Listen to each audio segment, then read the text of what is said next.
मैथिली प्रतियोगिता पर भाग लेने वाले प्रतियोगियों, सुना आप लोगों ने अष्टांग योगी के वचनों को। मैं तो सुना यह करता था मिथिला में ज्ञान की चर्चा हुआ करती है, वेदांत की चर्चा हुआ करती है। क्या यही ज्ञान की चर्चा हो रही है? क्या यही वेदांत की चर्चा हो रही है? एक ज्ञानी की घोषणा मैं सुन रहा हूं, अब को जनी माखे भटमानी वीर विहीन मही मैं जानी। महात्मा जनक के द्वारा और राजा जनक के द्वारा यह घोषणा कर दी गई, वीर विहीन मही। सुंदर सदन से मैं यहां तक आया था, देखा था एक और विचार चंद्रोदय, एक और विचार सागर, अपरोक्षानुभूति, तत्वबोध, आत्मबोध, ब्रह्मसूत्र अर्थात तो ब्रह्म जिज्ञासा। मिथिला के आचार्य, मिथिला के पंडित छात्रों को लगवा रहे थे। मैंने सोचा था मिथिला ज्ञान नगरी है, वेदांत की पाठशाला है, अध्यात्म की ओर झुकाव है। राजा जनक का जीवन जल में जलज की भांति है। जैसे कमल और कमल का पत्ता जल में रहा करके भी उसमें लिपायमान नहीं होता, लिप्त नहीं होता। मैंने सोचा था महात्मा जनक का जीवन उसी भांति है। पर यहां नृपन विनोद जनक अकुलाने बोले वचन रोष इंसानी। भैया आज योगीश के वक्तव्य ने मेरे मन मुकुर के टुकड़े टुकड़े कर दिए। महात्मा जनक के द्वारा व्यक्तिगत मेरा अपमान किया गया होता, मैं सुन लेता, सहन कर लेता, लेकिन राजा जनक के द्वारा क्षत्रिय जात को अपमान किया जा रहा है, महात्मा जनक के द्वारा वीर जात को तिरस्कृत किया जा रहा है। सुने वो समाज में मुर्दार जो बैठे हो, सुने वो रजपूती बेच करके जो बैठे हो। हम क्षत्रिय मर सकते हैं लेकिन स्वाभिमान पर उंगली उठते हुए नहीं दे सकते। बार बार राजा जनक का वक्तव्य मेरे कर्ण प्रदेश पर पहुंचता है, वीर विहीन, वीर विहीन मिथिलेश्वर, राजेश्वर, योगेश्वर। इस धनुष यज्ञ में ऐसे भी कुछ जन हैं, ऐसे भी कुछ जन हैं, ऐसे भी कुछ जन हैं, निरखे नहीं नैन जिनके अनपरखे से मन, जिनके सिर से ऊपर उठकर जा न सका हिमगिर है, और सिंध भी जिनके गर्जन से रहता अस्थिर है। जिनके दांत दूध के लेकिन काट बड़ी तीखी है, जिनके दांत दूध के लेकिन काट बड़ी तीखी है, छोटे हैं पर बड़ों बड़ों ने बल्कि विद्य सीखी है। उनकी ओर निहारो, दृष्टि कहां संसार की ओर लगाए हो, उनकी ओर निहारो जिनका आनंद अंगारा है, और बाँचो तुम वहां दृष्टि की जिससे ज्योति ध्रुव तारा। उठो राम अग्रज जनक की सुनकर कातर वाणी, और रघुवंशी वीरों के मन का मरा नहीं है पानी। मिल जाए संकेत तुम्हारा तो जाने क्या से क्या कर दूं मैं, हर ज्वाला को हर रात बना दूं, और स्वयं अनल अंगार बनूं मैं। कहेगा जोन आज मैं वीर नहीं, उसी के देश में मैं वज्र बन जाऊंगा, और प्रकमाई परत धरती को रसातल माई कच्छप वाराह शेष भार भुगताऊंगा। रहेगा न राजा, कहेगा कौन कैर मोही, वंश रघुवंश की पताका न फहराऊंगा। दूल्हा बने राम और दुल्हन वो जानकी जन विधु, वीरों में शिरोमणि लखन लाल कहलाऊंगा। गौरव छत्रक दर्जिम तो प्रताप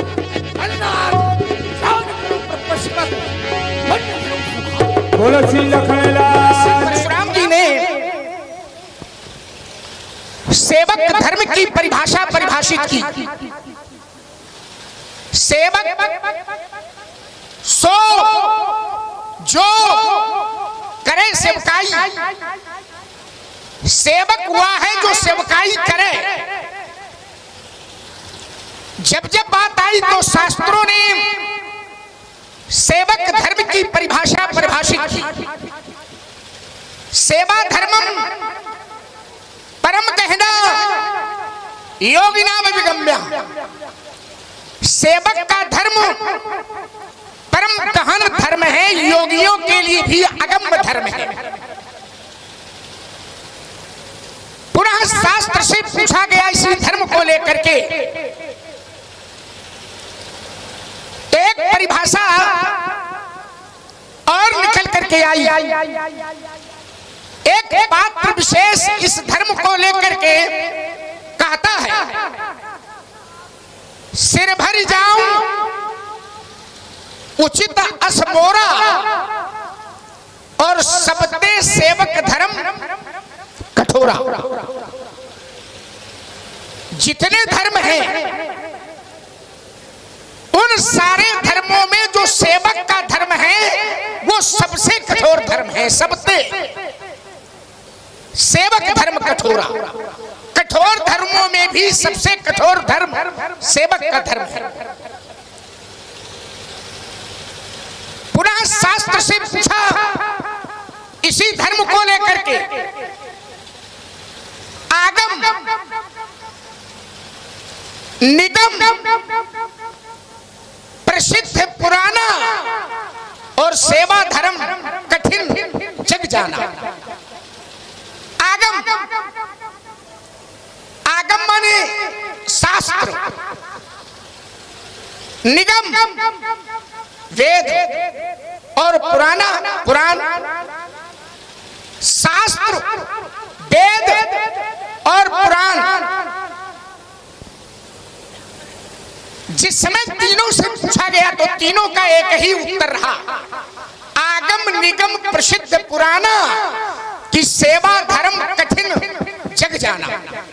सेवक का धर्म कैसा है तो कहा सेवक का धर्म कठिन धर्म है। तो सेवक का धर्म योगियों के लिए अगम्य धर्म, सेवक का धर्म सबसे कठोर धर्म और सेवक का धर्म सबसे कठिन धर्म। पुनः शास्त्र से पूछा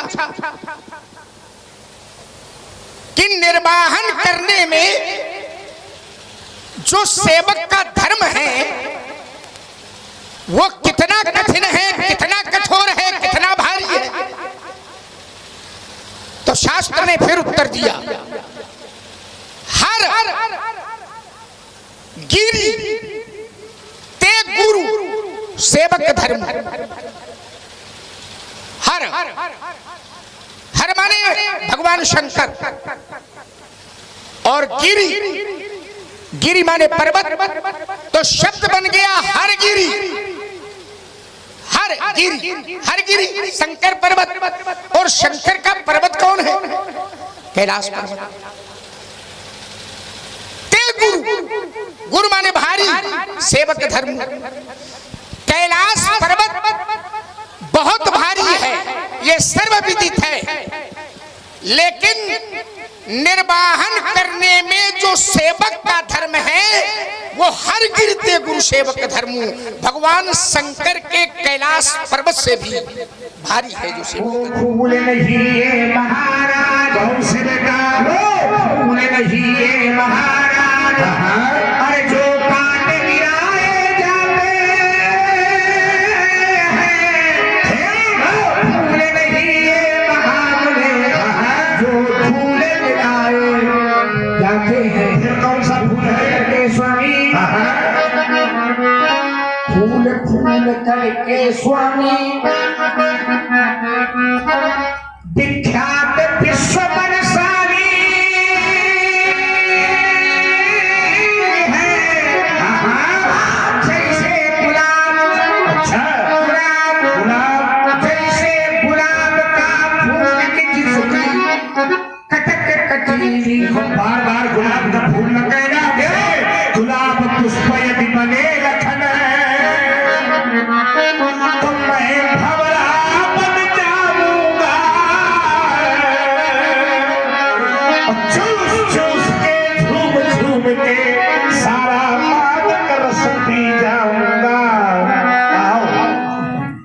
बनोगे? भौरा हम बने और जाने भौरा आप बनेंगे भृगुवर। क्या करोगे?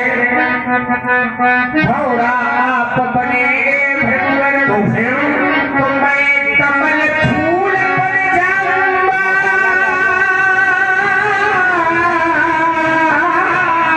क्या बात? क्या करोगे? संध्या होते ही भृगुनाथ मैं पंडित तुम्हें बनाऊंगा। फिर कली रगड़ अच्छा भी लगड़ोगे? और ना, ऐसे सुनेंगे कली रगड़ करके भृगुवर मैं तुमको खूब छकाऊंगा। मानोगे यदि नहीं नाथ मिट्टी में तुरंत लाऊंगा। तब निश्चय होगा अंत एक दिन धरती से अत्याचारी का। और फूल फूलना मंगल होगा वीरों की फुलवारी का। नमस्कार, आप हैं कानपुर शैली की रामलीला के सुविख्यात लक्ष्मण अभिनेता पंडित सुरेश बाबू त्रिपाठी। पंडित सुरेश बाबू त्रिपाठी कानपुर रामलीला जगत के सर्वाधिक सफल एवं प्रतिष्ठित लक्ष्मण अभिनेता माने जाते हैं। जनपद हमीरपुर के पिपरौंधा ग्राम के मूल निवासी सुरेश जी ने सन 1978 में 14 वर्ष की आयु से रामलीला में लक्ष्मण का अभिनय प्रारंभ किया था और अंततोगत्वा स्वयं को रामलीला में बना लिया। सुरेश जी सन 1990 में कानपुर आ गए थे और गुंजन विहार कर रही में अपना आवास बनाए हुए हैं। सन 1978 से प्रारंभ हुई लक्ष्मण अभिनय की यात्रा आज तक अनवरत रूप से जारी है। प्रारंभ में आपके साथ पिपरौंधा निवासी पंडित अशोक पांडे श्री राम का अभिनय करते थे, जो कि आज रामलीला के ख्याति लब्ध ऑलराउंडर कलाकार हैं। इस जोड़ी को ग्राम पिपरौंधा के ही निवासी बहुचर्चित जनक अभिनेता रहे यश शेष पंडित मातादीन त्रिपाठी ने तैयार किया था। एक समय ऐसा आया जब इस जोड़ी की धूम हमीरपुर जनपद की सीमाओं को तोड़ते हुए बांदा, फतेहपुर, जालौन और कानपुर तक मचने लगी। स्वर, स्वरूप, साहित्य और कला हर दृष्टि से सफल यह जोड़ी नित्य नए कीर्तिमान स्थापित कर रही थी। उसमें भी सुरेश जी का अभिनय अलग ही छाप छोड़ रहा था। लक्ष्मण का चांचल्य, तीखी परंतु सुरीली आवाज, प्रस्तुति का अलग अंदाज सहज ही लोगों को बांध लेता था। परिणाम स्वरूप धीरे धीरे आपको जोड़ी से इतर लक्ष्मण का अभिनय करने के लिए बुलाया जाने लगा और आपने लक्ष्मण अभिनेता के रूप में न केवल अपनी अलग पहचान बनाई, बल्कि अपनी एक अलग शैली स्थापित करने में भी सफलता प्राप्त की। आज के लगभग सभी नवोदित लक्ष्मण अभिनेता सुरेश जी को ही अपना आदर्श मानते हुए इन्हीं के अभिनय की नकल करने की हर संभव कोशिश करते हैं। चाहे वो मंच पर खड़े होने का ढंग हो, चाहे चलने का ढंग हो, चाहे संवादों की प्रस्तुति का ढंग हो या फिर चौपाई गाने का ढंग हो। सुरेश जी द्वारा चौपाई गाने की एक धुन तो इतनी अधिक चर्चित और लोकप्रिय हुई कि न केवल लक्ष्मण का अभिनय करने वाले बल्कि रामलीला के अन्य अभिनेता तथा कथावाचक तक उसी शैली में चौपाई गाने का प्रयास करते हैं। पंडित सुरेश बाबू त्रिपाठी आज भी लक्ष्मण के सर्वाधिक लोकप्रिय अभिनेता हैं। बढ़ती आयु भी आपकी लोकप्रियता में आज तक बाधक नहीं बनी। लोकप्रियता का आलम तो यह है कि आप जहां भी जाते हैं वहां अपनी शर्तों पर जाते हैं। मसलन परशुराम अभिनेता का चयन, कार्यक्रम की तारीख और पारिश्रमिक सब कुछ आपके अनुसार ही तय होता है। साथ ही धनुष यज्ञ का कार्यक्रम भले ही पूरी रात का होता हो, परंतु आप सिर्फ परशुरामी के ही समय लक्ष्मण का स्वरूप धारण करते हैं। उसके पूर्व के दृश्यों के लिए अतिरिक्त लक्ष्मण अभिनेता को बुलाना पड़ता है, जिसका अनुकरण अब अन्य कई लक्ष्मण अभिनेता भी करने लगे हैं। प्रस्तुत है पंडित सुरेश बाबू त्रिपाठी से उनकी अभिनय यात्रा तथा रामलीला के विभिन्न संदर्भों पर 23 जून 2016 को हुई विस्तृत बातचीत। मेरा नाम सुरेश बाबू त्रिपाठी, ग्राम पिपरौंधा, जनपद हमीरपुर निवासी। और कानपुर में कब से निवास? कानपुर 1990। रामलीला की शुरुआत कब से हुई आपकी? रामलीला की शुरुआत है 1978। थोड़ा सा ऐसे नीचे लगा लो। 1978 8 दिसंबर 1978 से 8 दिसंबर 1978 से 1978 लक्ष्मण के अभिनय की शुरुआत की। जी। तो क्या आयु रही होगी उस समय आपकी? उस समय 14 वर्ष की है। प्रेरणा कहाँ से मिली आप? तो हमारे यहाँ जनक जी माता दीन जी त्रिपाठी रहे, जनक अभिनय करते रहे, उन्हीं के द्वारा प्रेरणा मिली। अच्छा, तो ये लक्ष्मण का चुनाव आपके पसंद का था या उन लोगों की पसंद में था? मेरी पसंद का था। आपने पहले हमको राम अभिनय में निश्चित किया गया था, जी, पर अंदर से जो है राम अभिनय में स्वीकार नहीं था, लक्ष्मण का ही अभिनय मुझे स्वीकार था। अच्छा, तो पहले चुनाव राम लक्ष्मण के रूप में अशोक पांडे का किया गया था, जो मेरे साथ राम बने, और राम के रूप में अखिलेश त्रिपाठी किया गया। फिर जो है जब हमारी चंचलता और हमारी रुचि अभिरुचि ये सब देखी, तो सब लोगों ने कहा कि नहीं, लक्ष्मण के लिए यही उपयुक्त रहेगा। अच्छा, मतलब ये आपकी प्राकृतिक भी थी, जो आपके अंदर ये चंचलता का स्वभाव था ये सब? अच्छा, और रामलीला भी जब मैं देखता था तो लक्ष्मण का ही अभिनय ज़्यादा पसंद करता था। अच्छा, अच्छा लगता था। कोई आदर्श लक्ष्मण पात्र रहा आपका? जी हाँ, मेरे नामा राशि रहे सुरेश त्रिपाठी निगरी वाले। अच्छा, उनका अभिनय हमको सबसे अच्छा लगता था, सबसे प्रभावित करता था। जी। अच्छा, उस समय उन्हीं को देखा। तो ये सब जितना भी सीखा ये आपने उन्हें माता दीन के द्वारा सिखाया गया, जी। जोड़ी के रूप में तैयार जोड़ी तैयार की थी, तो जी। पहले जोड़ी की परंपरा थी, कर? जोड़ी में हम लोगों को तैयार किया। तैयार करने का भी एक कारण था, हमारे बगल में एक गांव पड़ता है पाटनपुर, तो चूंकि रामलीला से रुचि थी, तो वो कार्तिक पूर्णिमा और परेवा कार्यक्रम होता था, तो वहाँ देखने गए। 2 दिन का कार्यक्रम होता था, तो स्वरूप नहीं आए राम लक्ष्मण बनने वाले।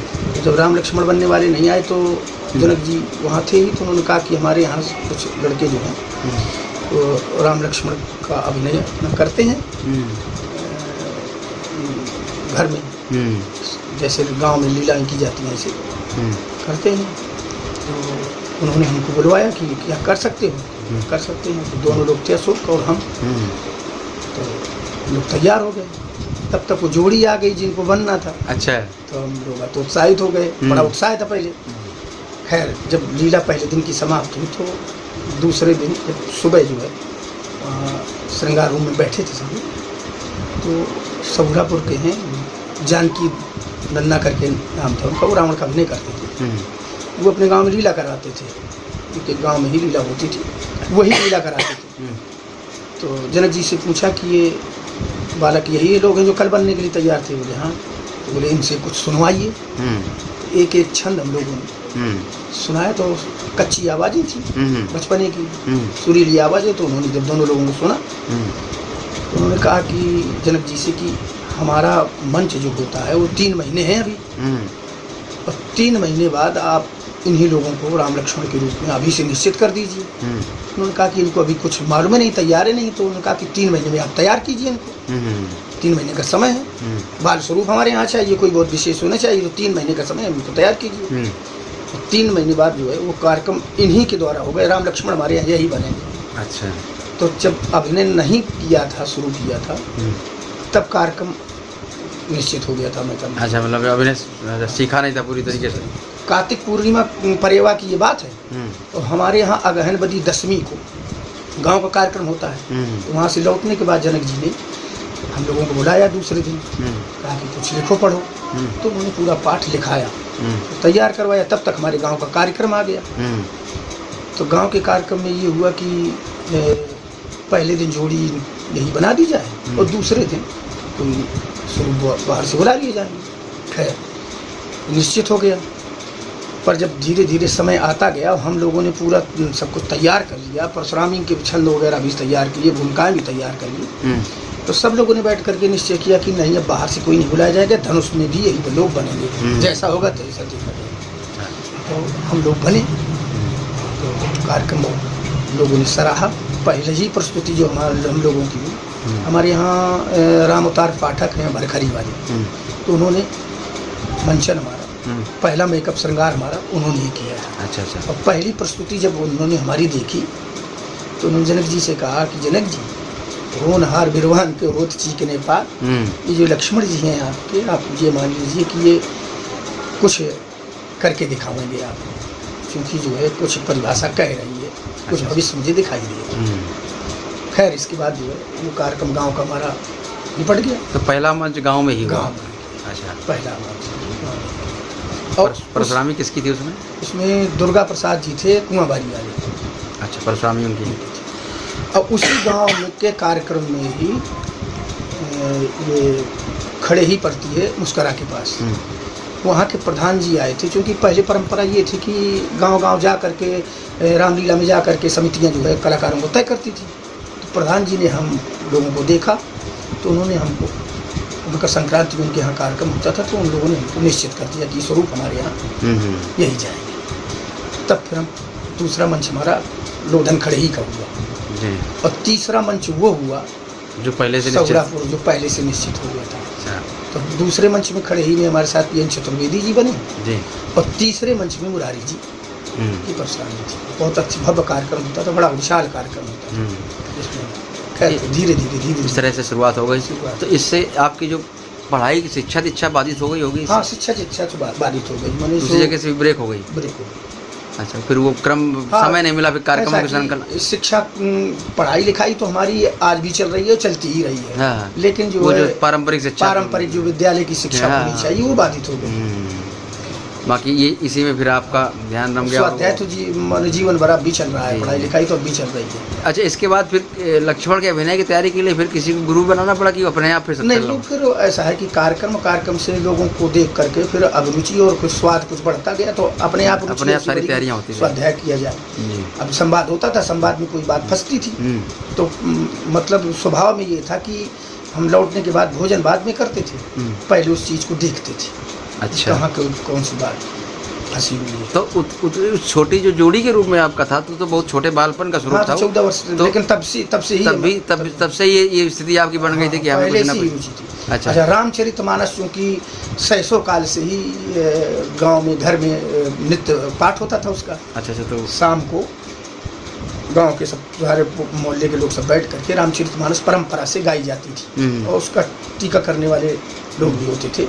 तो हमारे बाबा थे, हाँ अभी हैं मथुर बाबा करके, तो रामचरितमानस में 4-6 लोग गाते थे जो गांव की शैली होती थी, उसमें वो टीका करते थे। तो जब मुझे वर्णमाला का भी बोध नहीं था, उस समय से उन लोगों के बीच में बैठ करके मैं स्वर में स्वर मिलाया करता था। रामचरितमानस का ज्ञान? तो रामचरितमानस जो है वो क्योंकि इतनी सुनी हुई थी तो उससे अब रुचि मेरी ज्यादा हो गई। तो रामचरित काफी सहायता प्रदान की, जो सहायता आपको पूरी बालपन से सुनना, जो अभिनय में पूरा संबल उसी का रहा, हमें पूरा सहयोग मिला कि कहीं कोई प्रसंग फंस जाए तो हमें ये मालूम है कि ये कहाँ की चौपाई है, कहाँ किस स्थल की है, किस प्रसंग, खोजने में दिक्कत नहीं आई? खोजने में दिक्कत नहीं आई और वो लगभग पूरी कंठस्थ भी हो जाती थी। अच्छा। तो उस समय का जो अभिनय था परशुराम लक्ष्मण संवाद का विशेषता उसमें तो कविता का बेस भी रहता था कि तर्क चलने लगा था? नहीं, तर्क उस समय जब हम आए हैं उस समय तर्क का पूरी तरह से प्रदेश था। अच्छा। ये हमसे पहले जो है कविता और छंद वाली शैली थी।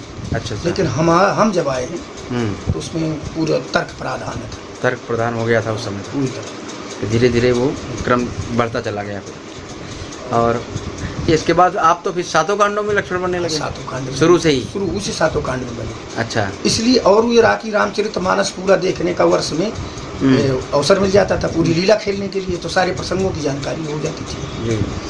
तो फिर कानपुर आगमन कब हुआ? कानपुर में वैसे तो मेरा पहला कार्यक्रम जो हुआ है उस सन 1986 में कानपुर में किदवई नगर असरफी बागला वाला जो कार्यक्रम था। अच्छा। माने कानपुर का वो लगभग एक प्रतिष्ठित मंच था, सारे लोग उसमें, तो वो कार्यक्रम मेरा सबसे पहले 1986 में। कानपुर के इर्द गिर्द तो मैं आता रहा, अगल बगल जैसे नरवल, पंडित श्री किशन जी चूँकि हमारे साथ बनते थे, तो पंडित श्री किशन जी की जोड़ी, हम लोगों की जोड़ी पंडित श्री किशन जी की पसंद में थी। तो नरवल अच्छा कार्यक्रम होता था तो वहाँ भी छोटी जोड़ी चाह करते थे, तो हमारी और अखिलेश की जोड़ी थी। तो नरवल अखिलेश की? ये अशोक जी? अशोक उस समय हमसे अलग हो चुके थे। अच्छा।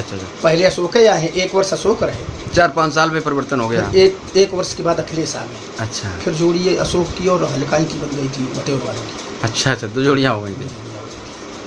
फिर आप धीरे धीरे कानपुर में उस मंच के बाद फिर? उस मंच के बाद फिर क्योंकि कानपुर का वो प्रतिष्ठित मंच था, तो जैसे ही मेरा वहाँ प्रवेश हुआ, मेरा अभिनय हुआ, तो वहीं से लोगों ने जाना हमको। फिर धीरे धीरे तो उस समय क्या 20 वर्ष के अंदर अवस्था रही होगी? उस समय मेरी अवस्था, हाँ, 20 साल 20 साल के आसपास रही होगी, क्योंकि 6-7 साल हुए, 86 20 साल। 78 में आप तैयार हुए, 14-15 साल में, तो 21 साल की उम्र थी। फिर तब तक वहीं से गांव से आकर के कार्यक्रम करते गांव रहे? से ही कार्यक्रम करता था। सन 90 में मैं नियमित यहाँ कानपुर आया हूँ। अच्छा।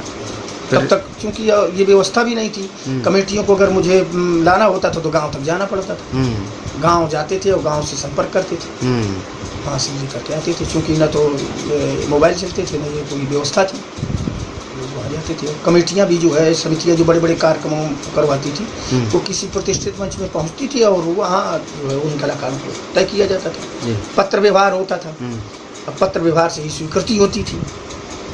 ये रहा उसमें, और 90 से फिर कानपुर आ गया। इस आपका तो अभिनय इतना प्रभावी रहा कि बिल्कुल डिमांड हुई, कई बार तो ऐसा तारीखें तक आपके हिसाब से हाँ सेटिंग जी, होती रही जी, बहुत सारा, और ये बहुत पहले से होने लगा, ये नहीं कि काफ़ी, ये मतलब हमें लगता है कि आपके 10 वर्ष के अभिनय के कार्यकाल की नहीं, बात है 10 वर्ष क्या, उस समय जब समय जोड़ी में ही हम तैयार हुए हैं, हाँ। तो जोड़ी के रूप में ही हम लोगों की जोड़ी इतनी फेमस थी, हमीरपुर, बांदा, फतेहपुर इस जगह, कि हम लोगों का तारीखें बदल जाती थी जी। और फिर अलग से अकेले? अलग से फिर जब मैं 83 में, 82-83 तक जोड़ी रही, 83 4-5 साल जोड़ी रही, 83 में फिर मैं अलग हुआ। अच्छा। फिर अलग से जो है सबके साथ बनने वाली परंपरा ये कब से शुरू हुई? ये सन 83 से। अच्छा, वहीं से? 83 गाँव से नहीं। एक कार्यक्रम होता है यहाँ डामर, कुरारा के पास, तो वहाँ फिर मैं अकेले आया था जोड़ी से हट करके। अच्छा अच्छा। और राम जी थे मेरे साथ में, सत्येंद्र जी, ये तबला बजाते हैं इस समय। अच्छा, ये राम मेरे साथ। ये राम मंदिर थे सब। ऐसा कुछ प्रभाव था इनका कि वहाँ इन्होंने कहा कि वो कहा गया कि आप केवल अकेले आइए? नहीं, वो तो कमेटियों में ऐसी बात होती है ना कि अब छाँट के कलाकार करते हैं, तो कौन कलाकार कहाँ का अच्छा है, परशुराम कहाँ का ठीक तो है, लक्ष्मण कहाँ का आपके ठीक आपके अभिनय की चर्चा राम के अभिनेता से ज़्यादा है। जी हो गई? जी जी, ये रहा कुछ। सर, उनके अभिनय में क्या कमजोरी रही जो चर्चित नहीं, आपके साथ नहीं चल पाए उस स्पीड से? ऐसा है कि वो तो राम अभिनय करते थे, लेकिन सुरीले थे, सब सारी चीज़ें थी, लेकिन उनकी रुचि तबले पे ज़्यादा थी। उस समय भी वो तबला बजाते थे। कौन? सत्येंद्र। नहीं, वो जो आपके जोड़ी वाले अखिलेश जी थे। अखिलेश जी जोड़ी वाले, उनकी रुचि नहीं, कुछ कुसंगतियाँ और संगत ऐसी मिल गई उनको, हाँ। इस कारण उनकी दिशा बदल। अच्छा, दिशा बदली, तो फिर आप अकेले हो गए फिर हम और संयोग से अकेले सब जगह जाने लगे सबके साथ? जाने लगे। अच्छा। और लगभग जितने मंच हैं प्रतिष्ठित, जी, सब जगह भगवान की कृपा रही। लगभग अब तक कितने अभिनय किए, कितने मंच पे अभिनय किया होगा आपने? आप ये मान लीजिए कि 38 वर्ष हो गए, 37 साल पूरे हो गए, जी। और लगभग 150 मंच प्रतिवर्ष के आप जोड़ लीजिए कितने मंच हो गए। 6000 के आसपास मंच हो गए। इसमें केवल धनुष के मंच शामिल है? वो जो नहीं, धनुष यज्ञ के साथ साथ और भी लीलाएँ शामिल है। पहले तो हम जो कि 5 दिन, 4 दिन, 3 दिन की जो लीलाएँ होती थी पूरे उसमें जाते थे। अच्छा, पूरे दिन में जाते थे फिर आप? अब ये लगभग 15 साल से, 15 वर्ष से एक दिवसीय धनुष यज्ञ का कार्यक्रम। अच्छा, फिर धीरे धीरे एक दिवसीय में जाने लगे, फिर धीरे धीरे आधे में बनने लगे? अब तो सुबह ही बनते हैं। सुबह। इसकी कई बार आलोचना भी होती है कि आप आधे से बन रहे हैं, स्वरूप का परिवर्तन नहीं होना चाहिए, तमाम सारी चीज़ों ऐसा है कि उसका कारण ये था कि मैं रेल बाजार दशहरे में बनता था, तो दशहरे की लीला पूरे दिन की होती थी। अब लोगों की ये रुचि थी कि हमें लक्ष्मण के रूप में धनुष यज्ञ में सुरेश त्रिपाठी ही चाहिए। अब मेरी मजबूरी ये थी कि मैं 14 दिन के लिए अनुबंधित रहता था, तो अनुबंध के कारण हम कमेटियाँ जब आती थी तो मैंने कहा मैं रेल बाजार में हूँ। मैंने कहा कि आप रेल बाजार में हैं तो रेल बाजार से आप सुबह, परशुरामी तो सुबह 4 बजे होनी है, आपकी लीला कै बजे तक चलेगी? मैंने कहा 2 बजे समाप्त हो जाएगी, पूरे परशुरामी में आप आ जाइए। तो पहले लोगों की मजबूरी रही और इस रूप में मैं जाता रहा। अच्छा, पहले लोगों ने आपको प्रोत्साहित किया कि ऐसे आप बनो, आपकी मानसिकता में ऐसा कुछ नहीं रहा होगा? ऐसा पहले कुछ नहीं था, तो लोगों की चाहत थी, तो हमने कहा ठीक है हम संवाद आपका करवा देंगे। तो करीब 4-6 साल ये चला कि हम संवाद में जो यहाँ के मंच थे, जो लोग चाहते थे, तो रेल बाजार चूंकि नियमित बनता था तो परशुरामी वहाँ की करवाता था। अच्छा। पर धीरे अब पूरी रात्रि का जागरण, आयु का प्रभाव, इस कारण से ये हुआ कि रात्रि में दूसरा लक्ष्मण आएगा सुबह। अच्छा, की परंपरा बनी गई थी, देरा से बदलने वाली? उसमें आराम भी मिला, सुकून भी मिला। अच्छा, कई जगह आलोचना भी इसकी हुई कि अब ये चूंकि जब आप अपनी तरफ से कहते हैं कि नहीं अब हम आधे से ही बनेंगे तो अब लोगों ने सहज रूप में स्वीकार कर लिया है, कोई आलोचना कहीं ऐसी आप ऐसा नहीं होता कि नहीं आज आपको तो शाम से ही बनना पड़ेगा इसी ये को? सब लोगों के साथ ज्ञान है। एक आध बार ऐसा हुआ भी, जी। तो चूंकि लक्ष्मण जिम्मेदारी हमारी, हम लक्ष्मण भेज देते हैं, तो हमारी जिम्मेदारी है, उस समिति की जिम्मेदारी है। कई बार ऐसा भी आया कि नहीं आपको पूरा बनना है। हमारे यहाँ स्वरूप चेंज नहीं होता, ऐसा कुछ लोग बताते होंगे परंपरा का हाँ, हवाला दे करके। तो जहाँ कोई ऐसी परिस्थिति आती नहीं वहाँ बन जाती रहे, कोई ऐसी बात नहीं। अच्छा, अब धीरे धीरे वो हाँ, तो लेकिन अब लोग सब जान गए। इसका अनुकरण और पीछे से आने वाले तमाम अभिनेता भी हाँ, करना कर रहे हैं। एक परंपरा बन गई कि आधे से और सवेरे ही बनने वाली। उनको लाभ मिल रहा है। हाँ हाँ, वैसे कितना ठीक है नए अभिनेताओं के लिए, कितना ठीक है? नहीं, नए अभिनेताओं को तो पूरा करना चाहिए, जी। क्योंकि जितना वो बनेंगे, जितना भी परिश्रम करेंगे, उतना ही उनके लिए ज़्यादा अच्छा है। क्योंकि ऐसा नहीं है क्योंकि आपने तो तब किया जब 18 साल 20 साल का 25 साल का एक एक्सपीरियंस आपके साथ जुड़ गया, उसके बाद में वो तपस्या और हमें पहले की लीलाओं में बनना ज़्यादा अच्छा लगता है। जी। अब जैसे सरकार की लीलाएं होती हैं तो उसमें मैं बनता हूँ, पूरे समय उस समय बन जाता हूँ। जो अभिनय मुझे दे दिया जाता है जिस समय के लिए, चाहे फुलवाड़ी का हो, ताड़ुका वध का हो, मेरी ज़्यादा रुचि रहती है कि उसमें ज़्यादा बनना पड़े, संवाद में ना बनना पड़े, संवाद में किसी दूसरे को बना दिया जाए। अच्छा, ऐसा भी ऐसा भी मैं चाहता हूँ, लेकिन वो चाहने के बाद ये सब हो नहीं पाता है। अगर हैं तो लोग फिर स्वीकार नहीं करते। अच्छा, इसके लिए संवाद के को प्रभावी बनाने के लिए किस तरह से तैयारी करनी पड़ी, क्या क्या आपको अपने आप में ऐसा रामचरितमानस तो मुख्य रहा, जी, ठीक है, और इसके साथ साथ गीता, श्रीमद् भगवद गीता, उसका भी जो है हमने पूरी तरह से स्वाध्याय किया। उसको भी लिया, प्रसंगों को अनुसार रामचरितमानस की चौपाइयों के आधार पर उसको जोड़ते चले गए। कानपुर की परंपरा में तो अब सारी चीज़ें गौड़ हो गई हैं कि राम का एक चौपाई हो और एक चौपाई के बाद अतिविनीत व्रत शीतल वाणी ये चौपाई लगे, बाकी सब संवाद की चौपाई। प्रयास ये करते हैं कि रामचरितमानस से और प्रसंगों से कुछ जुड़ता हुआ चला है।